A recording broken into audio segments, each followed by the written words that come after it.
I got my dream job, but the office hides a terrifying secret. Part 1. When I first received the job offer, it felt like a dream come true. For months, I had been struggling, drowning in rejection emails and bills I could barely afford. So when Ravenshore Solutions reached out with an offer that seemed too good to be true, I didn't hesitate. The company was a prestigious consulting firm located in a towering glass building downtown. The salary was nearly double what I was making at my previous job, and the benefits package was unbelievable. The email simply read, "Congratulations, Mr. Carter. You have been selected for the role of operations analyst at Ravenshore Solutions. Report to the 23rd floor at 8 a.m. sharp.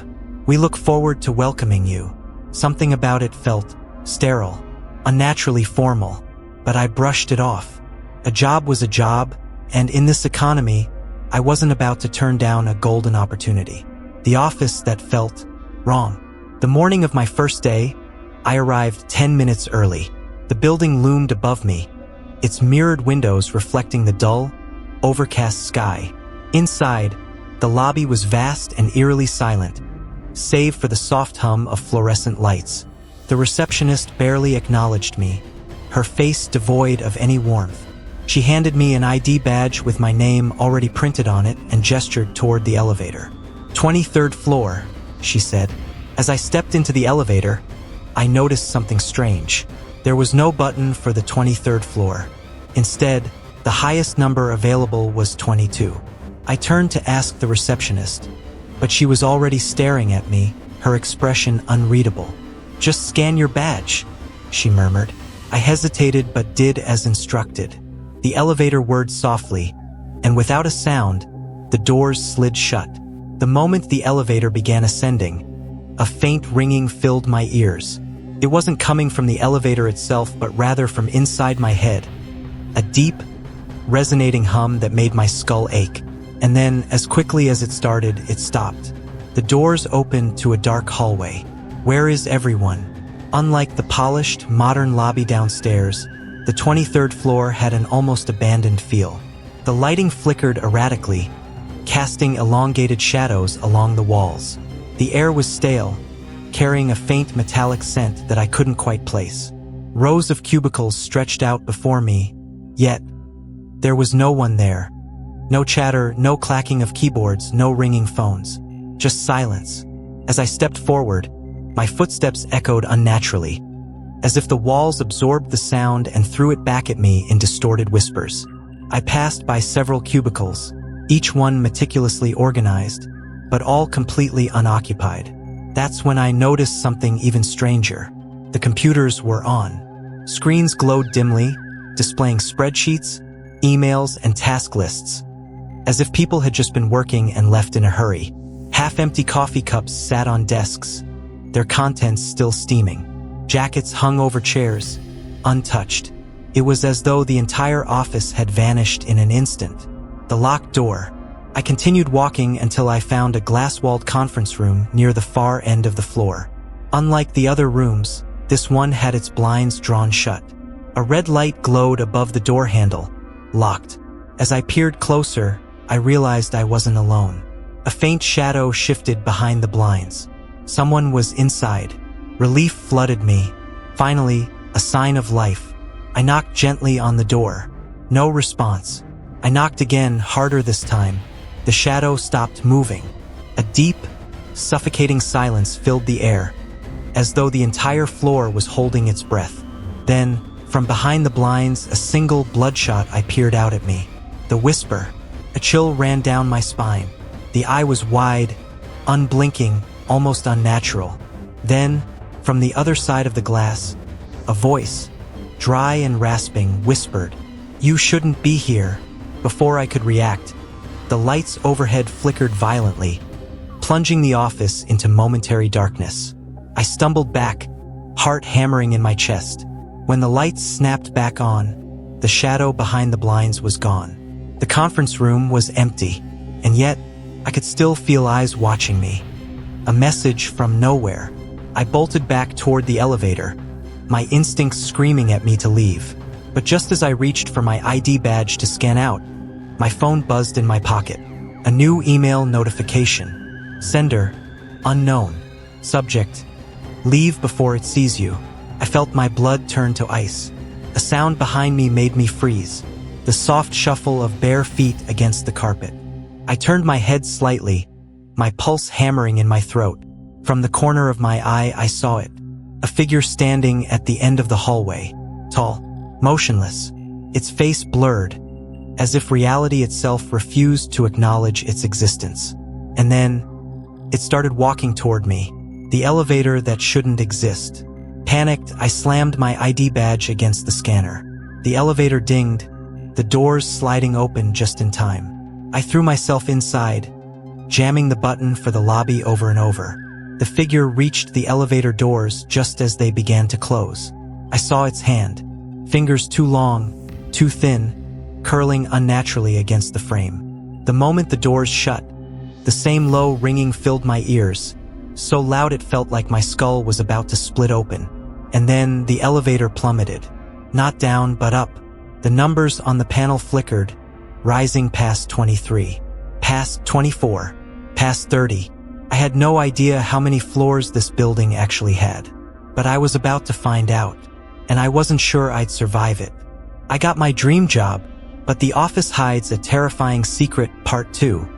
The elevator should have taken me to the lobby, but instead, it was hurtling upward, far beyond the 23rd floor, far beyond what should even exist in this building. The panel blinked erratically, the numbers shifting in impossible patterns. 24, 27, 32, 41, 99. My breath came in ragged gasps. This wasn't real. Couldn't be.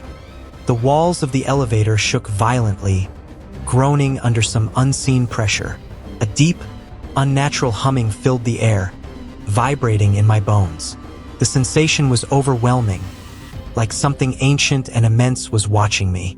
And then, the elevator stopped. The doors slid open with a mechanical hiss. What lay beyond was not an office. It was a corridor, long, stretching out into an unnatural darkness that swallowed the flickering light from the elevator. The air was thick, damp, carrying a scent that made my stomach turn. Rotting wood and something else. Something metallic.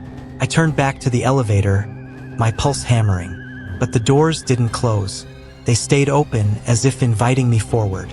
Then a whisper, a voice, faint and breathless, echoing from the hallway ahead. Help me. A chill ran down my spine. Someone else was here.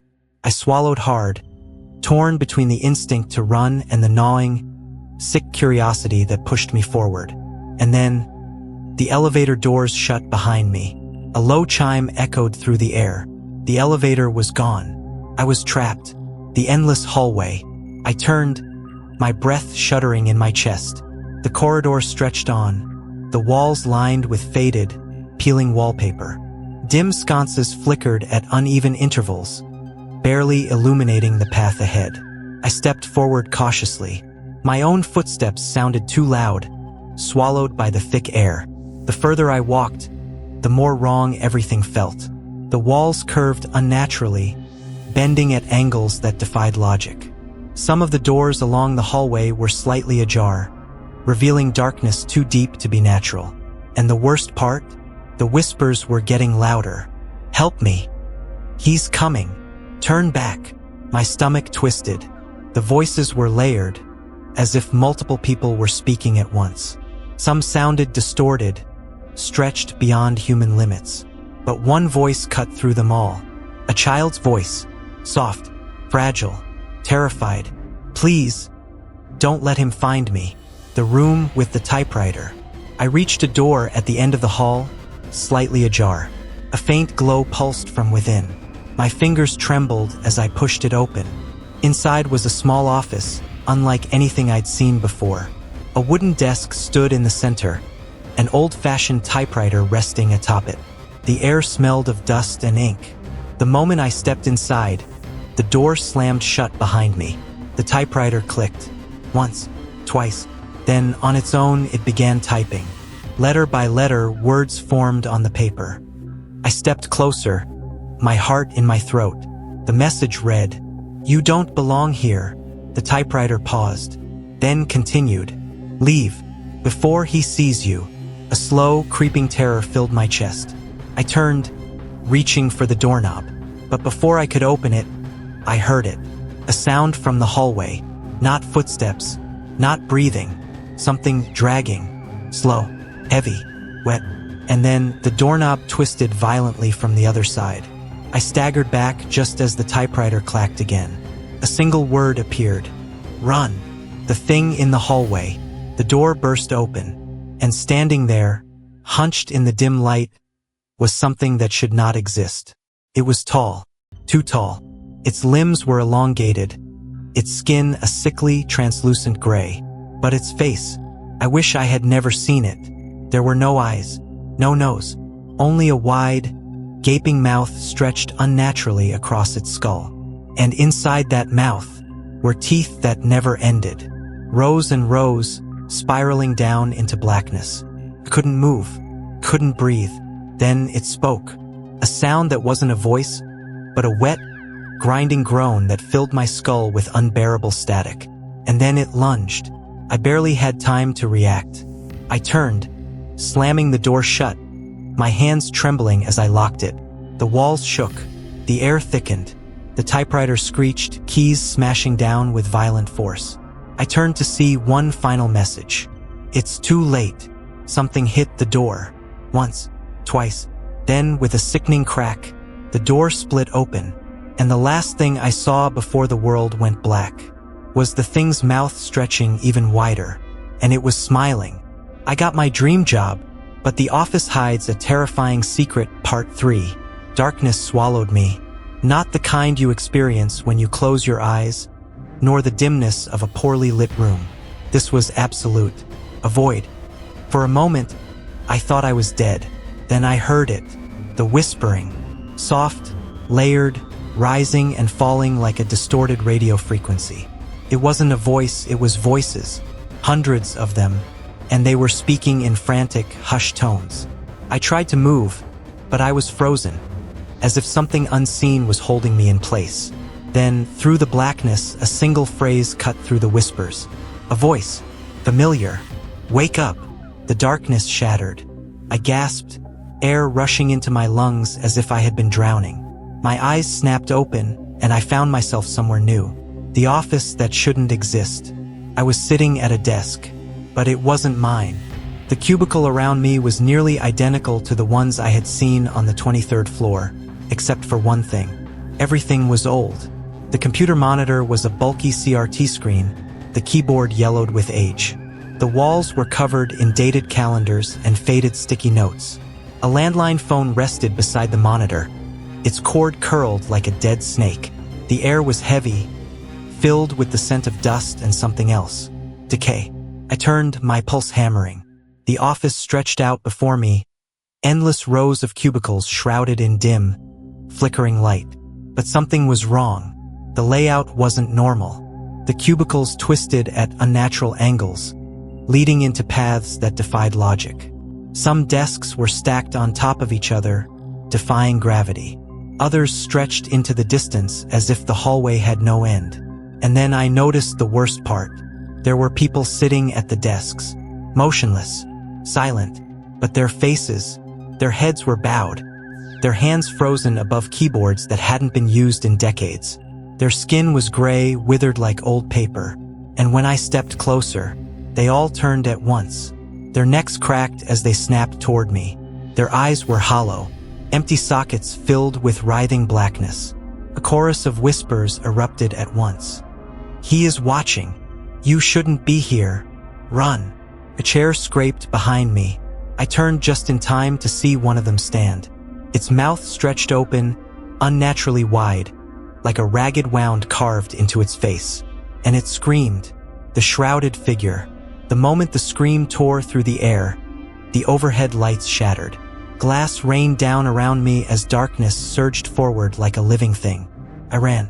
My feet pounded against the carpet as I sprinted through the warped office space, the cubicles shifting and twisting around me. Behind me, the whispers grew into a deafening roar. And then, I saw him. At the end of the hallway stood a shrouded figure, tall, motionless, dressed in a black suit that seemed to absorb the dim light. But it was his face that made my blood turn to ice. Or rather, the absence of one.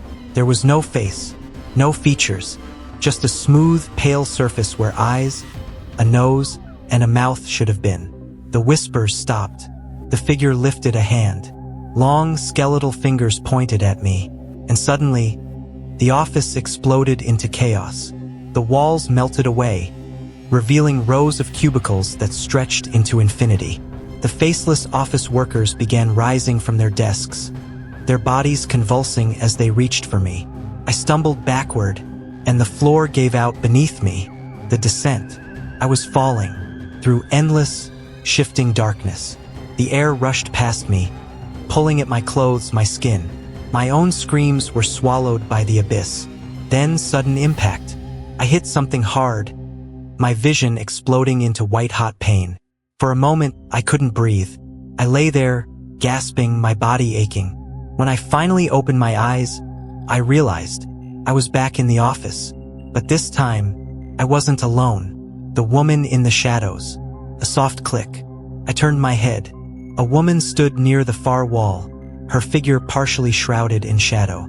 She was young, maybe in her late 20s, dressed in a business suit that looked decades out of place.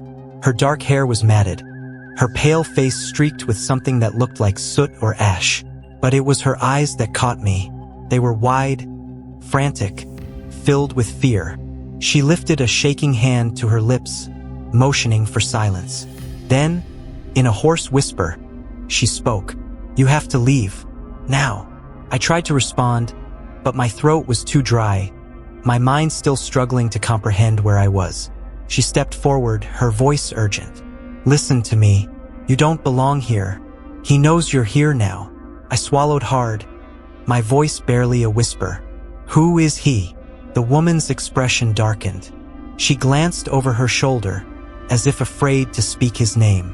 Then, in a trembling voice, she muttered, "The man in the black veil." My stomach twisted. The title felt wrong, like something old and forgotten, a name that shouldn't be spoken aloud. The woman grabbed my wrist, her grip like ice. "You don't understand. If you stay here, you'll become one of them." I felt my body tremble. One of them? I looked back toward the rows of cubicles. The faceless office workers were watching us now. Still, silent, waiting. The woman pulled me closer, her breath shaky. "There's a way out, but you have to follow me now." Before I could respond, I heard it. A deep, inhuman growl. The lights flickered. The walls shook. And from the hallway behind us, footsteps. Slow, deliberate, coming closer. The woman's grip on my wrist tightened. "Run." I got my dream job, but the office hides a terrifying secret. Part 4. The footsteps were getting closer. Heavy, measured, unhurried, because he knew I had nowhere to go. The woman's grip tightened around my wrist, her nails digging into my skin. "Move," she hissed, yanking me into the shadows between the cubicles. I barely had time to think. I ran. The office space stretched infinitely, the rows of cubicles twisting and warping around us. My heart pounded in my chest, my breath coming in ragged gasps. Behind us, the slow, deliberate footsteps continued. Click, click, click. No rush, no panic, because he knew exactly where we were. I risked a glance over my shoulder, and I saw him. The man in the black veil stood at the far end of the corridor, his head slightly tilted, as if listening. The fabric of his suit rippled unnaturally, like it was shifting, like something beneath it was moving. His faceless head turned toward us. The woman grabbed my arm, yanking me behind a flickering vending machine. She put a finger to her lips. "Don't make a sound." I pressed my back against the cold metal, struggling to steady my breathing. The footsteps stopped. Silence. And then a voice. Low, hollow, right behind us. "I can hear you breathing." The elevator that shouldn't exist. The woman acted fast. Before I could react, she grabbed my hand and pulled me through a gap in the cubicles, weaving through impossible spaces as the man in the black veil followed. Silent now. That was worse. She led me toward a door that I swore hadn't been there before. A single flickering exit sign buzzed above it. The woman shoved it open. We burst into a stairwell, but the steps spiraled downward in an impossible loop, as if stretching into infinity. "Keep running," she ordered. I obeyed. The air was different here, thick and humid, charged with something unnatural. The further we ran, the more distorted the stairwell became. The walls curved inward, the steps narrowed. My own shadow twitched unnaturally, as if it wasn't entirely my own. And then, we reached the bottom. A single elevator waited for us. Its doors were old, rusted, the panel above it missing numbers, just a single flickering button. B1. "This is it," she whispered. She slammed her palm against the button. The elevator whined in protest. Footsteps echoed above us. Slow, rhythmic. The man in the black veil was descending the stairs. The doors finally slid open. Inside, the walls were covered in old, yellowed pages. They were typed office memos, but each one contained the same repeated message over and over. "Do not look at him. Do not speak to him. Do not let him find you." The woman shoved me inside. She followed, slamming the button repeatedly. "Come on. Come on." The doors began to close, and then a pale, skeletal hand shot through the gap. I screamed. The woman slammed her back against the panel, kicking the hand away. The doors snapped shut. A horrible, inhuman shriek tore through the air, an unnatural sound that rattled inside my skull. Then the elevator dropped. The basement floor that shouldn't exist. We hit the bottom hard. The doors slid open. I stumbled forward, gasping, my legs trembling. The woman caught her breath beside me, and then we realized where we were. It was another office, but this one was different. The walls were lined with filing cabinets, stretching toward the high ceiling. The air smelled of old paper and something sour, like mildew and rot. Dim, yellowed bulbs flickered above. The room was too quiet. The woman exhaled shakily. "We don't have much time." I turned to her. "Who the hell are you?" Her expression was tight. "My name is Claire. I worked here. A long time ago." Something about the way she said it made my stomach twist. I glanced around at the endless cabinets. "What is this place?" She hesitated. Then, finally, she said, "It's where they keep the names. The list of the damned." Claire walked toward one of the cabinets and yanked a drawer open. Inside were folders upon folders, thick with old, yellow documents. She flipped through them quickly, scanning the names. My skin crawled. Something about this place felt wrong, like the walls were watching, like the cabinets were breathing. Then Claire froze. Her hand trembled over a single file. She turned to me, her face pale. I stepped closer. My chest tightened when I saw the label on the folder. My name. I stared at it, my mouth dry. What is this?" Claire opened the file. Inside were pages of detailed reports, records of everything I had ever done at this job. But they were dated before I was even hired. "I don't understand," I whispered. "How is this possible?" Claire's voice was hollow. "Because you were never supposed to be here." I shook my head. "That's not true," I applied. "I went through the interview." "No," she said sharply. "You didn't." She turned the last page of the file, and there, typed neatly in faded ink, was a termination notice. Effective date, the day you were hired. A chill spread through my body. I lifted my gaze to Claire, my voice barely a whisper. "What does this mean?" Her expression was grim. "It means you don't work here." She swallowed hard. "It means you never did." The voices in the dark. Before I could process what she was saying, the lights flickered. A deep, guttural rumbling vibrated through the floor. Claire's head snapped toward the far end of the room. The darkness was moving.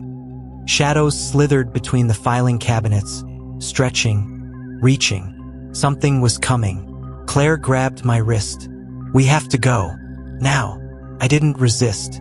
My body felt cold, numb with terror. She yanked me toward a door at the far end of the room. It was old, rusted, with a single word carved into the metal. "Exit." But before we reached it, something whispered my name. from inside the filing cabinets. I stopped. My blood ran cold. The whispers grew louder. And then the drawers began sliding open, one by one, slowly, revealing endless, grinning faces, watching me. I got my dream job, but the office hides a terrifying secret. Part 5. The drawers slid open one by one, slow and deliberate. And inside each one were faces, stretched, frozen in expressions of silent agony, eyes wide, unblinking, mouths twisted open, as if caught in mid-scream, each one watching me, whispering my name. I couldn't move. My body had gone rigid, cold, my breath caught in my throat. Something about those faces felt familiar. That's when I saw it. The last drawer. It slid open with a rusty screech, revealing me, my own face, staring back, trapped, mouth open, eyes pleading. A scream rose in my throat, but Claire grabbed my arm before I could react. Don't listen. Don't look. Her voice was sharp, urgent. It's trying to take you. We have to go now. She yanked me toward the rusted exit door. The moment we reached it, the lights flickered violently, and a deep, inhuman growl vibrated through the air. Behind us, the faces inside the cabinets began to change. They were moving now, mouths opening wider, wider, unhinging. The whispers turned to screams. The lights burst. Darkness swallowed everything. The room that shouldn't exist. We stumbled through the door, crashing into an endless white hallway. It stretched infinitely in both directions. No doors, no windows. Claire swore under her breath. I turned in panic, but the door we'd just come through was gone. What is this place? I gasped. Claire didn't answer. She pressed her hands to the walls, feeling for something unseen. There has to be a way out. Then, footsteps, slow, measured, echoing from both directions. I turned sharply, my heart hammering. He's here. Claire's face was tight with fear. No, they're here. The man in the black veil emerged from one end of the hallway, and from the other, a second one, identical, moving in perfect sync. Two of them, their heads tilted in the same unnatural way. Their bodies rippled under the fabric of their suits. The air grew heavy. My chest tightened. They raised their hands, and the walls began to close in. The hallway shrinking, collapsing. I staggered back, my breath shallow. The walls pressed in closer, the space getting tighter. Claire grabbed my wrist. We have one chance. Her other hand shot forward. She ripped the veil off the nearest one. And that's when I saw what was underneath. The truth beneath the veil.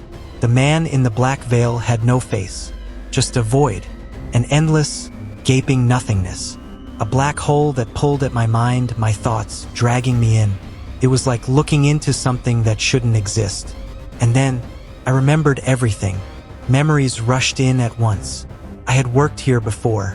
Years ago, I had taken this job before, and I had tried to leave, but no one ever left. The office didn't just hire employees, kept them, and those who tried to escape became part of it. The black veil wasn't a person. It was a shell, an empty, twisted remnant of what had once been me, or someone like me, and I was about to become one of them. The second man in the black veil reached toward me, the fabric of his gloved hand slipping through my skin. Pulling something out of me, I screamed. The final choice. Claire yanked me back. Listen to me, she shouted over the rising howls. You're not real here. They're keeping you trapped. The hallway was shrinking. The void was pulling me in. I could feel my identity unraveling. My memories weren't mine. This job, this office, none of it was real. I had worked here before. I had tried to escape before. And every time they pulled me back, I turned to Claire. Her eyes were full of pain. She wasn't trying to escape. She had already lost. She was never an employee. She was a warning, a fragment of someone who had come before me. And if I didn't act now, I would become the next one. The next faceless thing. The next black veil. The walls were closing in. The void was swallowing me. I had only one option. I closed my eyes, and I let go. The office on Monday morning. I woke up gasping. Sunlight streamed through the window. The sound of ringing phones and distant chatter filled the air. I was at my desk, back in the office. The same cubicles, the same buzzing lights. Everything was normal, like nothing had happened. I glanced at my screen. My email inbox was open. A new message sat at the top. From HR department. Subject: New employee welcome package. I swallowed hard. My hands were trembling. Slowly, I looked around the office. Everyone was working, typing, laughing, talking. But then, I noticed something. The man at the next desk over, he wasn't blinking. He wasn't breathing. And when he turned to look at me, his face was completely blank. Just skin. No eyes. No mouth. No nose. I clamped a hand over my mouth to keep from screaming. Because now I knew. I was never supposed to leave. And no one ever does. The end. This conclusion reveals that the protagonist was trapped in a repeating cycle. A prisoner of the office's nightmarish system. The black veils were previous employees who tried to escape, only to become faceless, hollow versions of themselves. Now, the protagonist is back at day one, and the next victim might be you.